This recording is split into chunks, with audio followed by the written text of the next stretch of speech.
ఓం వసుదేవసుతం దేవం కంసచాణూరమర్దనం దేవకీ పరమానందం కృష్ణం వందే జగద్గురుం.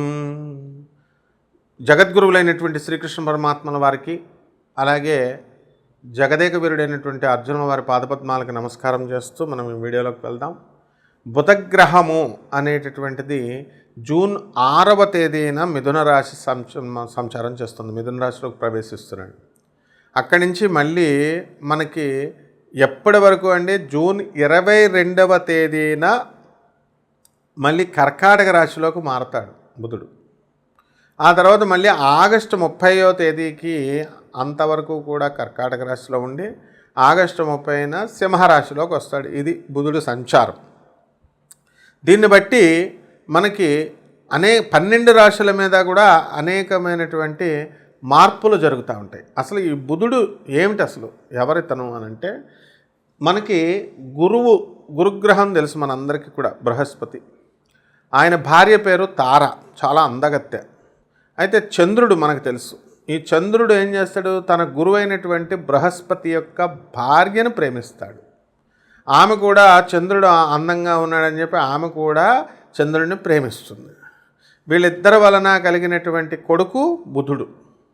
అయితే ఈ యొక్క బుధుడు ఏం చేస్తాడంటే, తన తండ్రి చంద్రుడు కాదు అని చెప్పేసి తన తండ్రి అంటే ద్వేషం పెట్టుకొని ఏం చేస్తాడు, ఎవరిని అభిమానిస్తాడు, ఎవరిని ప్రేమిస్తాడు అంటే గురుగ్రహాన్ని ప్రేమిస్తాడు. నా తండ్రి గురుగ్రహము అని చెప్పి గురువుకి శుభాలు చేస్తాడు. కానీ ఆయన ఏం చేస్తాడు, గురువు ఏం చేస్తాడంటే ఎట్టి పరిస్థితుల్లో కూడా ఇతన్ని కొడుకుగా అంగీకరించడు. అందువల్లనే గురు బుధులు మనకు కలిసినప్పుడు ఏ సందర్భాలలో మేలు జరుగుతుంది, ఏ సందర్భాల్లో హాని జరుగుతుంది అనేటటువంటి విషయాలు కొన్ని ఉంటాయన్నమాట. అలాగే ఈ తారని వదలడం లేదు చంద్రుడు. అప్పుడు ఏమవుతుంది, ఈ యొక్క వివాదాన్ని తీసుకెళ్ళి గురుగ్రహము మనకి దేవతల ముందు పెడతాడు, బ్రహ్మదేవుడి ముందు పంచాయతీ పెడితే అప్పుడు శుక్రాచార్యుడు వీళ్ళందరూ కూడా మనకి చంద్రుడికి సపోర్ట్ చేస్తారు. అప్పుడు రాక్షసుల పని ఏంటండి, మరి చెడ్డవదానికే కదా సపోర్ట్ చేయడం. అందువలన బ్రహ్మదేవుడు ఏం చేస్తాడు, చంద్రుడిని ఇచ్చేసేయమని చెప్పేసి తారని వదిలేయమని చెప్పి వదిలేసిన తర్వాత ఎవరి పనులు వాళ్ళు చేసుకుంటారు. కాబట్టి ఈ యొక్క బుధగ్రహ ఆవిర్భావం అలా జరిగింది. బుధుని యొక్క స్వక్షేత్రాలు ఏంటంటే మిథున రాశి, కన్యారాశి. మరి ఈ రాశుల్లో ఉన్నప్పుడు ఆ బుధుడితో, ఆ రాశుల వారితో మాట్లాడటం అనేటటువంటిది చాలా కష్టతరమైనటువంటి విషయం అనమాట. అంటే కాలికేస్తే మెడకేస్తే కాలికేస్తారు. ధర్మబద్ధమైనటువంటి గ్రహము బుధగ్రహం కాబట్టి చాలా ధర్మంగా ఆయన వెళ్తాడు. ఆయన అలా వెళ్ళడం వల్ల మనకి 12 రాశుల వారికి కూడా వివిధమైనటువంటి ఫలితాలు అనేటటువంటివి ఇస్తాడు.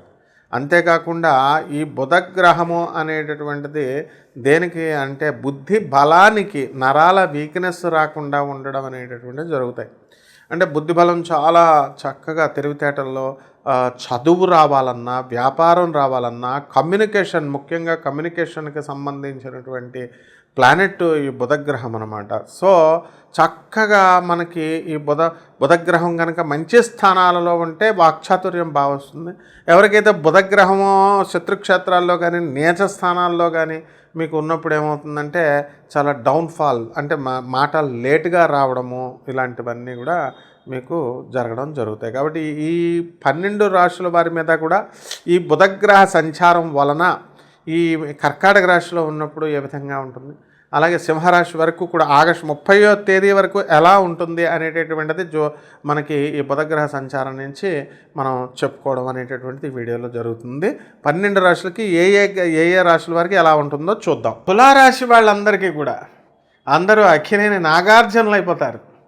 ఎందువలన, మీకు గురుడు భాగ్యంలోకి వచ్చేసాడు. మరి గురుడేననుకుంటున్నారా, బుధుడు కూడా పక్కకు వచ్చేసాడు. మీ కీర్తి ప్రతిష్టలు ఎక్కడికో వెళ్ళిపోతాయి.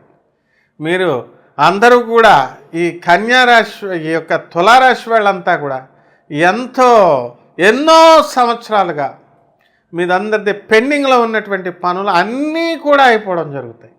కాబట్టి మీరంతా కూడా కన్యారాశి వాళ్ళు మీరు చేసినటువంటి అప్పులు తీర్చేసేయండి. అలా తీర్చాలని మీరు చేసేటటువంటి ప్రతి ప్రయత్నం మీకు సఫలమవుతూ ఉంటుంది.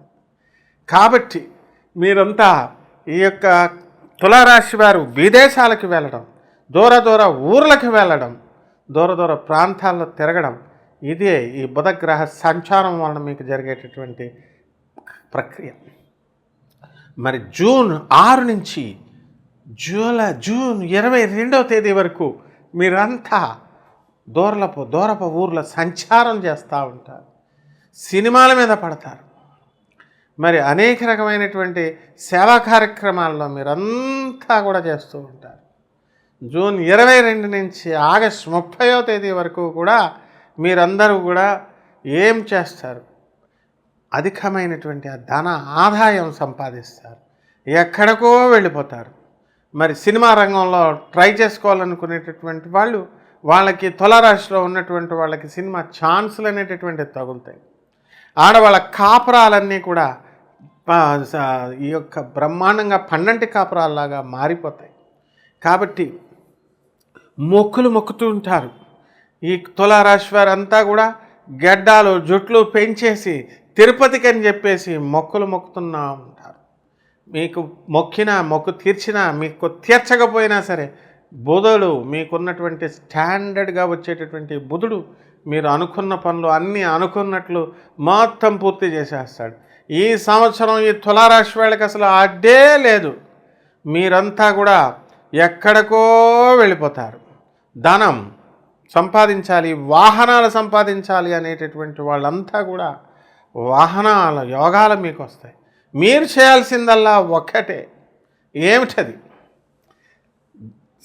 ధన సహాయం ఎవరికి చేయాలి? మీరు పేద ప్రజలకు చేయాలి, అనాథ పిల్లలకి చేయాలి, వికలాంగులకు చేయాలి, ఆ తర్వాత సాధువులకి చేయాలి. అంతేగాని మీరు ఏదీ చేయకుండా దేవుడు మాకు అన్నీ ఇవ్వాలి అంటే ఎలా వస్తాయి? అప్పుడు మాత్రమే మీరు ఆరోగ్యంగా ఉండగలుగుతారు. పంచమ రాహు మిమ్మల్ని నపుంసకుడిగా చేసేయడానికి ఎదురు చూస్తోంది.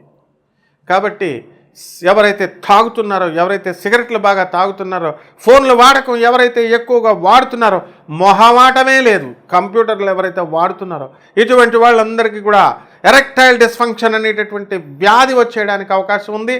ఆ తర్వాత మీరంతా కూడా ఈ శృంగారంలో అన్ఫిట్ అయిపోవడానికి అవకాశాలు ఉన్నాయి. కాబట్టి జాగ్రత్తగా నేను చెప్పినట్టుగా మీరంతా కూడా పేద ప్రజలకు చేసుకోవడం, నేను చెప్పిన రెమెడీస్ చేసుకోండి, ₹1 ఖర్చు లేకుండా.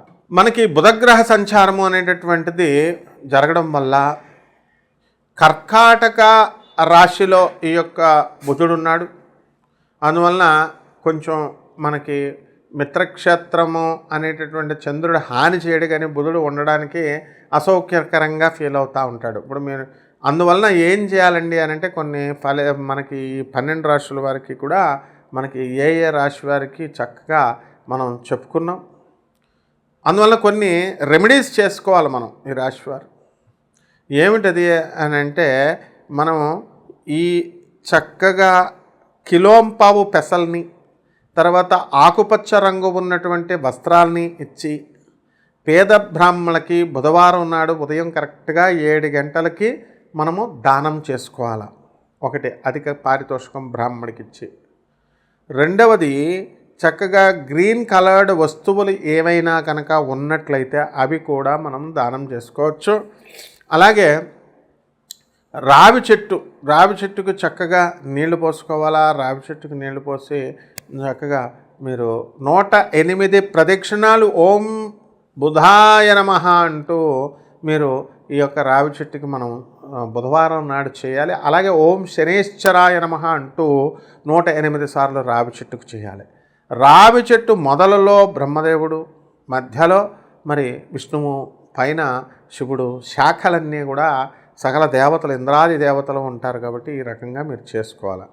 నెక్స్ట్ ఈ యొక్క మేడి చెట్టును చూసుకోండి. ఆ మేడి చెట్టుకి గురువారం నాడు చక్కగా మనము 108 ప్రదక్షిణాలు ఓం దత్తాత్రేయాయ నమః అంటూ చేసుకోవాలి. ఇక మూడవ శాంతి ఏమిటంటే, ఈ యొక్క బుధగ్రహానికి చక్కగా మనము ఓం శ్రీరాముడు కానీ, కృష్ణుడు కానీ, మరి విష్ణుమూర్తి యొక్క నామాలని అష్టోత్తర పూజను మీరు చేసుకోవాలా బుధవారం నాడు. అలాగే ఓం నమో భగవతే వాసుదేవాయ అనేటటువంటి మహామంత్రాన్ని మీరు జపించాల్సినటువంటి అవసరం ఉంది. కాబట్టి ఈ రకంగా అంతేకాకుండా భువనేశ్వరి అమ్మవారు దశమహావిద్యల్లో ఒకటైనటువంటి భువనేశ్వరి అమ్మవారి యొక్క హోమాన్ని మీ ఇళ్లల్లో జరిపించుకోవడం ద్వారా బ్రహ్మాండమైనటువంటి ఫలితాలు మీకు ఈ రాశివారికి కలుగుతాయి. అలాగే చక్కగా శ్రీ మహావిష్ణువు యొక్క పాదాల దగ్గర కుంకుమార్చన మీరు చేసుకోవడము, అభిషేకం చేసుకోవడము, పురుష సూక్తంతో చదువుకోవడము, ఇలాంటివన్నీ కూడా మీరు చేసుకోవచ్చు. మరి ఈ విధంగా ఈ యొక్క నామాన్ని రోజుకి 108 సార్లు చేసుకోవాలి. ఓం నమో నారాయణాయ లేదా ఓం నమో భగవతే వాసుదేవాయ అనేటటువంటి మంత్రాన్ని.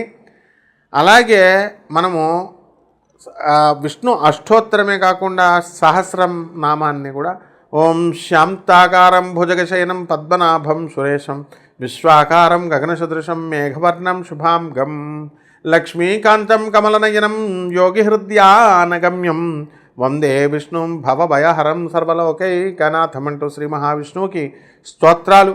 అలాగే అష్టోత్తర విశ్వం విష్ణుర్వ షట్కారో భూత భవ్య భవత్ ప్రభువు అంటూ 108 యొక్క సహస్ర నామాలని మీరు సహస్రనామ స్తోత్రాలని కూడా మీరు చదువుకున్నట్లయితే బ్రహ్మాండమైనటువంటి ఫలితాలు మనకి ఈ రాశి వారికి కలుగుతాయి. శుభమస్తు.